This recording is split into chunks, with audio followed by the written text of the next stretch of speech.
Vai ordeņa kavalieri saņem tikai ordeņa zīmi? Viņi saņem, protams, privilēģijas un kādas zemes saņem un vēl atsevišķas lietas, bet tas, kas nāk klāt, sākot ar 21. gada nogali, ir ļoti skaisti izstrādāti Lāčplēša ordeņa diplomi. Diploma autors ir izcilais latviešu grafiķis Rihards Zariņš, kur mēs pazīstam arī kā Latvijas naudas tēvu, ja mēs tā varam teikt. Un tad šie diplomi ir ļoti interesanti ar to, kā tu varbūt jau pamanīji, viņiem atšķirās rokraksts, kā tad ir izrakstīts šis diploms. Un tas parāda to, ka ir bijuši 3 kaligrāfi, kas izraksta. Pirmo daļu izrakstīja Fricis Jansons, nākamo palielu kaudzīti kāds kaligrāfs E. Bušs, vārdu, diemžēl, mēs neesam viņam atraduši, un tad 3. kaligrāfs, kurš izrakstīja pēdējo porciju ar Lāčplēša ordeņa diplomiem, ir Alfrēds Švipste.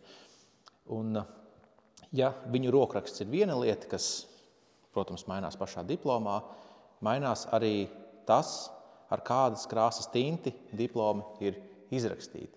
3. šķirēja melna tinte, 2. šķirēja sudraba krāsas tinte, 1. šķirēja zelta krāsas tinte.